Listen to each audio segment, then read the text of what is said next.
Para começar, você vai precisar de 4 coisas para jogar o jogo. Um deck de 50 cartas, 10 cartas de recurso, algumas cartas token e contadores de dano. Primeiro, para montar o seu deck, você vai precisar escolher uma ou duas cores. Cada carta vai ser de uma das 4 cores do jogo: azul, verde, vermelho ou branco. E você pode montar um deck com só uma ou até 2 cores diferentes. O deck tem que ter exatamente 50 cartas, com até 4 cópias da mesma carta. Essas cópias são baseadas no código numérico de cada carta, ou seja, não importa se elas têm o mesmo nome, desde que elas não tenham o mesmo código. As cartas que você pode colocar no seu deck podem ser de 4 tipos diferentes. O primeiro tipo são as Units, que são as unidades de Gundam que vão batalhar. É com elas que você vai atacar o seu adversário para tentar ganhar o jogo, e algumas delas conseguem até bloquear ataques. Você vai reparar que elas têm 2 atributos, AP e HP. AP são os pontos de ataque, é quanto de dano ela causa atacando, e o HP são os pontos de saúde, é quanto de dano ela precisa sofrer para ser destruída. O segundo tipo são os Pilots, os pilotos. Eles não batalham diretamente, mas eles podem ser conectados aos Gundams para fortalecer eles. O piloto sempre vai ter um valor de pontos de ataque e um valor de pontos de saúde que ele vai acrescentar ao Gundam que ele for conectado. E geralmente vai ter algum efeito também especial. Cada unidade só pode ter um piloto acoplado a ela e cada piloto só pode ser acoplado a uma carta de unidade. Uma vez que eles são conectados, não se pode mais trocar ou desfazer. O terceiro tipo são os Commands, ou comandos. São cartas que ativam um efeito e logo depois são descartadas. Você pode pensar nos feitiços do Magic ou nos itens do Pokémon. Porém, algumas cartas de comando também podem ser usadas como pilotos. Nesse caso, você escolhe não usar o efeito de comando delas, mas você paga o mesmo custo para acoplar elas como um piloto no seu Gundam. Nesse caso, elas também vão ter valores de ataque e de saúde, mas geralmente não vão ter efeitos extras. E também, quando são conectadas, essa conexão não pode ser trocada nem desfeita. E o quarto tipo são as bases. As bases são como a sua primeira linha de defesa contra os ataques do oponente.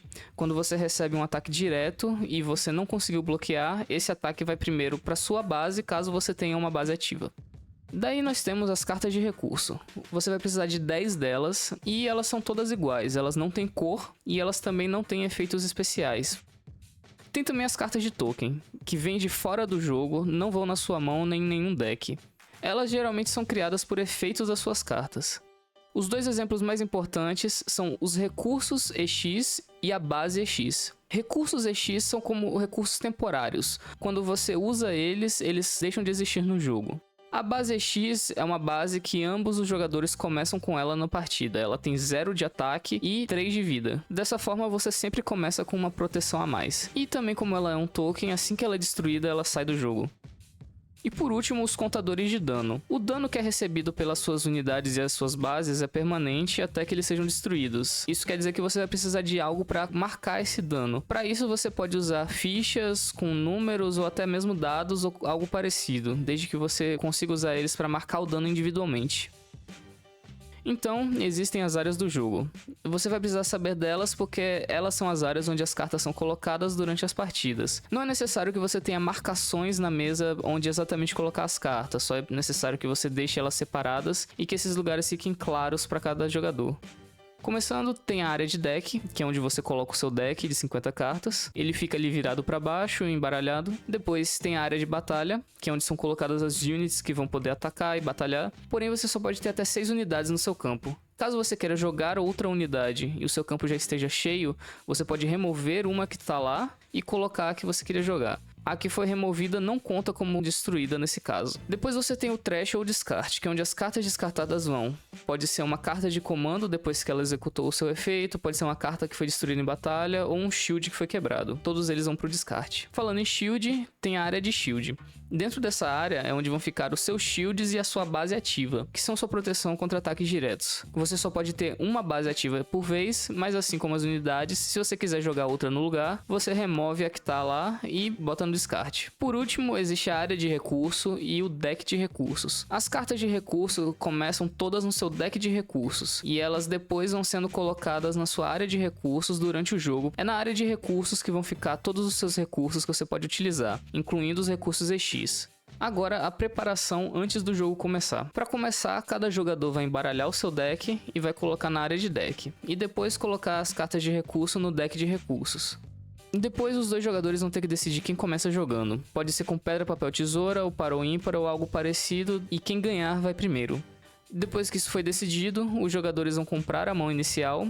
Vocês vão comprar exatamente 5 cartas do deck. E, começando pelo primeiro a jogar, cada um vai decidir se quer ou não fazer o Mulligan. O Mulligan é uma regra que permite o jogador refazer a mão inicial. Nas regras do Gun Card Game, o Mulligan acontece da seguinte forma. Você retorna as 5 cartas que você comprou para o fundo do seu deck, compra 5 cartas de novo e depois você embaralha o deck mais uma vez. Você só pode escolher fazer o Mulligan uma vez. Depois que você trocou a mão, você tem que ficar com a nova mão. Depois que ambos os jogadores estiverem com as mãos iniciais decididas, cada um vai retirar 6 cartas do topo do seu deck, viradas para baixo e sem olhar, e colocar uma por vez na área de escudos. Esses vão ser os seus shields. Você coloca um em cima do outro, deslocando um pouco para frente, e a ordem que você faz isso faz com que a primeira que você retirou de cima do deck seja a última de cima para baixo e a mais perto de você. Quando os shields estiverem no lugar, cada jogador coloca uma base EX como base ativa. Se você for o segundo jogador, você também coloca um recurso EX na sua área de recurso. Esse recurso vai te dar uma pequena vantagem para compensar você não ter sido o primeiro jogador. Depois da preparação, o jogo em si começa. O primeiro jogador vai realizar o seu primeiro turno, depois o segundo jogador, e vai voltar para o primeiro, e assim por diante até que o jogo acabe. Cada turno é dividido em 5 fases que devem ser feitas em ordem. Elas são a fase inicial, a fase de compra, a fase de recurso, a fase principal e a fase final. Na fase inicial do seu turno, todas as suas cartas que estiverem em descanso se tornam ativas. Ou seja, você vira as cartas que estiverem na horizontal para que elas fiquem na vertical. No seu primeiro turno, provavelmente não vai haver nenhuma carta em descanso no seu campo, mas é importante lembrar a ordem em que essa fase acontece. Na fase de compra, você compra uma carta do seu deck. Você simplesmente pega a do topo e adiciona a sua mão. Já a fase de recurso é parecida com a fase de compra, porém você pega uma carta do seu deck de recursos e adiciona a sua área de recursos virada para cima. Se você foi o segundo a jogar, então já vai ter um recurso EX ali, mas você adiciona o recurso normalmente. Na main phase, ou fase principal, é onde a maior parte do jogo acontece. É onde você pode ativar habilidades com Activate Main, é onde você pode jogar suas cartas e é onde você pode declarar ataques. E você pode fazer tudo isso na ordem que você quiser, desde que as regras permitam e você ainda esteja nessa fase. Primeiro, no caso das habilidades, você pode ativar cartas que tenham Activate Main escrito nos efeitos, mesmo que aquela carta tenha sido jogada naquele turno. Para jogar uma carta, você precisa pagar o custo dela e estar num nível igual ou maior que o da carta. Isso funciona da seguinte maneira. Primeiro, para pagar o custo. Para pagar o valor de um custo, você tem que descansar aquele mesmo número de cartas de recurso que estejam na sua área de recurso. Por exemplo, uma carta com 2 de custo precisa que você descanse 2 cartas de recurso. E você só pode descansar cartas que estejam ativas, ou seja, na vertical. Você pode usar recursos EX normalmente para pagar esses custos, porém, assim que eles são descansados, eles são retirados do jogo. Já o seu nível é calculado pelo número total de cartas de recurso que estiverem na sua zona de recurso. Elas podem estar ativas ou descansando. Os recursos EX também contam para esse total, mas quando eles são removidos, o seu nível também diminui. Na maior parte dos casos, se você foi o primeiro a jogar, você vai começar no nível 1. Isso significa que você não vai poder usar cartas de nível 2 ou maior, mesmo que elas custem só 1. Já se você foi o segundo a jogar, seu primeiro turno vai começar no nível 2. Porém, se você decidir usar o recurso EX para pagar um custo, seu nível vai diminuir quando aquele recurso deixar o jogo. A regra do custo e do nível se aplica aos 4 tipos de carta: unidades, pilotos, comandos e bases. Você pode declarar ataques com todas as suas unidades que estiverem ativas no seu campo, exceto as que entraram em jogo nesse turno, mesmo que elas tenham entrado em uma fase diferente. Cada ataque que você realiza vai possuir 5 etapas que acontecem na mesma ordem. Primeiro, a etapa de ataque, depois a etapa de bloqueio, depois a etapa de ação, a etapa de dano e por último a etapa final.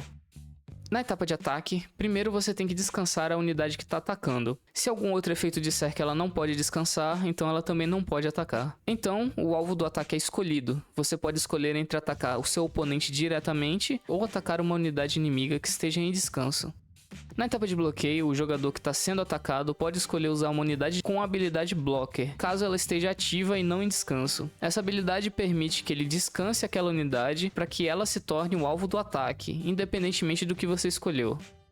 A etapa de ação é quando podem ser usados efeitos de ação, que são os efeitos que têm a palavra action. Eles são um tipo de efeito rápido, bem parecido com as cartas instantâneas do Magic. Essa etapa sempre começa pelo jogador que não é o jogador ativo, ou seja, se é o seu turno, vai começar pelo seu oponente. Nesse caso, é o jogador que está se defendendo. Ambos os jogadores vão escolher fazer uma das seguintes coisas. Primeiro, usar uma carta de comando com action no efeito, pagando o custo normalmente com o nível adequado. Segundo, ativar uma habilidade que tenha Activate Action no seu campo, ou passar. Dessa forma, essa etapa continua até que os dois jogadores passem um depois do outro. Se você passar e seu oponente ainda tiver algo para jogar, ele pode jogar e você vai ter que passar de novo.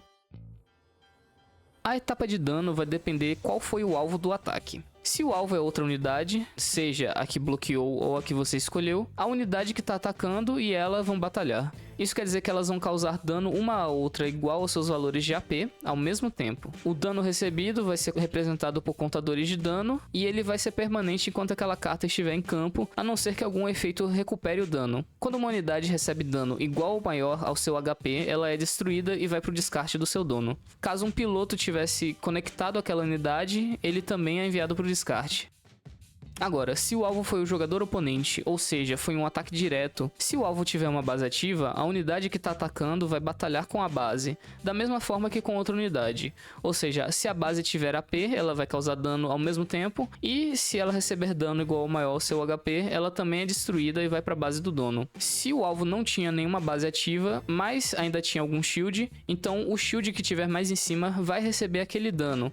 Todo shield é considerado como tendo 1 de HP, então qualquer dano de 1 para cima vai destruir o shield. Quando um shield é destruído, você revela aquela carta e coloca ela no seu descarte. Caso aquela carta tenha alguma habilidade Burst, então aquele efeito é ativado antes dela ser descartada. Agora, se o jogador sendo atacado não tinha nenhuma base e nenhum escudo, ele recebe o dano daquele ataque diretamente e perde o jogo. Caso o dano tenha sido reduzido para 0, ele ainda não perde o jogo. Na etapa final, é quando qualquer efeito que ficaria ativo durante o ataque termina.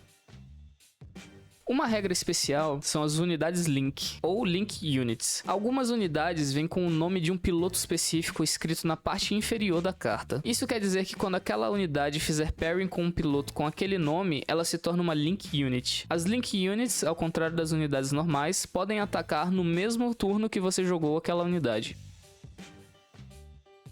Depois de você ter feito tudo o que você gostaria na fase principal, ou ter escolhido passar sem fazer nada, você entra na fase final. No começo da fase final, acontece a etapa de ação exatamente como aconteceria durante um ataque. Caso seja o seu turno, essa etapa de ação vai começar com o seu oponente e depois vai para você, e assim que os dois passarem, ela termina e o resto da fase final acontece. Depois dessa etapa, todas as habilidades que acontecem no final do seu turno são ativadas, e depois efeitos que durariam até esse turno são encerrados. Por último, caso você ainda tenha 11 ou mais cartas na mão, você tem que descartar até que sobrem exatamente 10. Só aí o seu turno termina e o turno do seu oponente começa, seguindo todas as etapas na mesma ordem.